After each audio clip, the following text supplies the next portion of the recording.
இது குறித்தான கூடுதல் விவரங்களை வழங்குவதற்காக எமது செய்தியாளர் சிவக்குமார் இணைப்பில் இணைகிறார். சிவக்குமார் வணக்கம். இது குறித்தான முழு விவரங்களை பதிவு பண்ணலாம். திருப்பரங்குன்றம் மலையை தீபம் ஏற்றணும் அப்படின்னு சொல்லி கடந்த 1ஆம் தேதி டிஆர் சாமிநாதன் உத்தரவிட்டிருந்தாரு. இதுல 90 ஆண்டுகளுக்கு முன்னாடி அந்த தீபத்தூண்ல விளக்கேற்றிட்டு இருந்தாங்க. அதுல நீங்க திரும்பவும் விளக்கேற்ற உத்தரவு தரணும், ஆங்கிலேயர் காலத்து நடைமுறையை மீண்டும் பின்பற்றக்கூடாது அப்படின்னு சொல்லி அந்த வழக்கானது தொடரப்பட்டிருந்தது. இதுல 1ஆம் தேதி அன்று நீதிபதி டிஆர் சாமிநாதன் ஒரு உத்தரவு பிறப்பிச்சிருந்தாரு. என்னன்னு பாத்தீங்கன்னா, அந்த தீபத்தூண்ல 100 ஆண்டுகளுக்கு முன்பு எந்த இடத்துல விளக்கு பொருத்தப்பட்டதோ அந்த இடத்துல நீங்க தீபம் ஏற்றலாம் அப்படிங்கிற மாதிரி பண்ணியிருந்தாங்க.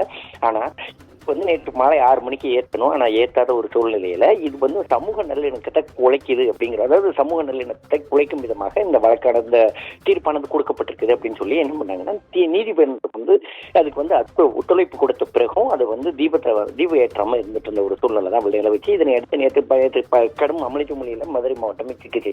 அப்படின்னு பாத்தீங்கன்னா, RSS மற்றும் அதாவது இந்து முன்னணி மற்றும் பாஜக ஆகிய இரு கட்சிகள் இணைந்து அந்த இடத்துல தீபத்தூர்ல இருந்து தீபம் ஏற்றணும் அப்படின்னு சொல்லி போராட்டம் அறிவிச்ச நிலையில இது போலீசார் கடுமையான ஒரு எதிர்ப்பு தெரிவித்தாங்க. இதனை அடுத்து இரு தரப்பினருக்கிடையே கைகலப்பு ஏற்படுற ஒரு சூழ்நிலையில அந்த இடத்துல 2 போலீசார் காயமடைஞ்சாங்க. இதனை அடுத்து திருப்பரங்குன்றம் தரப்பகுதியில 144 தடை உத்தரவு பிறப்பிக்கப்பட்டது.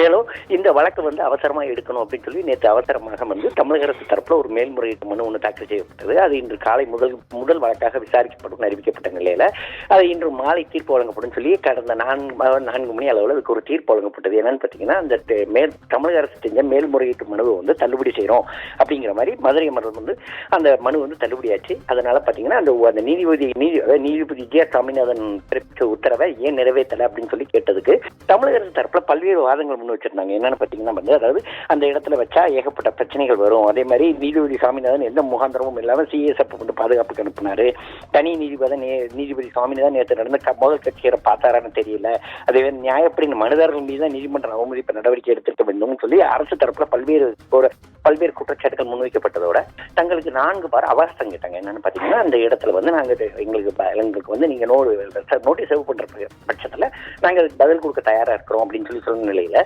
இந்த வழக்கை தள்ளுபடி செஞ்சதோட இல்லாம நீதிமன்ற அவமதிப்பு வழக்க நீதிபதி டிஆர் சாமிநாதன் தலைமையிலான அமர்வு, அதாவது நீதிபதி சாமிநாதன் இன்னைக்கு விசாரிப்பார் அப்படின்னு சொல்லி கடந்த 5 மணிக்கு அந்த வழக்கின் விசாரணை என்ன தொடர்ந்து வந்ததுல என்ன சொன்னாங்கன்னா, அதாவது திருப்பரங்குன்றத்துல 144 உத்தரவு, அதாவது அப்படி என்ன சொன்னாரு அப்படின்னா, திருப்பரங்குன்றத்தில் 144 தடை உத்தரவு தொடர்பாக அறிக்கை செய்ய மதுரை காவல் ஆணையாளருக்கு உத்தரவு பிறப்பிக்கப்பட்டது.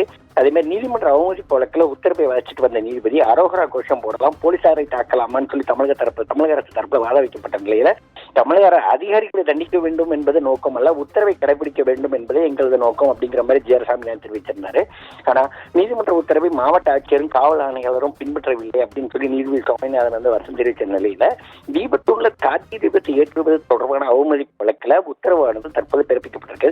நீதிமன்ற அவமதிப்பு வழக்கு தற்போது தொடரப்பட்டிருக்கிறதோடு இல்லாம அதுல பிறப்பிக்கப்பட்ட உத்தரவுகளை சுட்டிக்காட்டியிருந்தாரு. என்னன்னு பாத்தீங்கன்னா, மேலே செல்ல விடாம ஏன் காவல் ஆணையாளர் ஏன் தடுத்தாரு, ஏன் செல்ல முடியாது செல்லக்கூடாதுன்னு காவல்துறையினர் கூறினாருங்க. ஒண்ணு, அதாவது நீதிமன்ற உத்தரவை பின்பற்ற முடியாது என்பதாகவே இதை காண முடிகிறது அப்படின்னு தெரிவிக்கிறதோடு இல்லாம அமர்வு மனுவை தள்ளுபடி செய்து விரிவான உத்தரவுகள் பிறப்பிக்கப்பட்டுள்ளது. நாளை விசாரணை தள்ளி வைக்கப்பட்டிருக்குதுங்க. அதாவது இந்த வழக்கு விசாரணை கடந்த 1ஆம் தேதியிலிருந்து தொடர்ச்சி நடந்துட்டு இருக்குது. ஏன்னா நேற்று திருவண்ணாமலை தீபத்தி வருவா அப்படிங்கிற பட்சத்தில் தமிழகம் முழுவதுமே இந்த மலைகள் இருக்கிற இடங்கள்ல கண்டிப்பா தீபம் காணுவாங்க. அண்ணாமலையார் உண்ணாமலையார் நேரடியாக தரிசிக்கிற மாதிரி ஒரு இதன் அடிப்படையில அதே மாதிரி நடந்துட்டு இருந்த ஒரு சூழ்நிலையில போன வருடம் இது நடக்கல அப்படிங்கறதுனால இந்த வருஷம் நடத்தணும் அப்படிங்கிற ஒரு சூழ்நிலைக்கு போயிருந்தாங்க.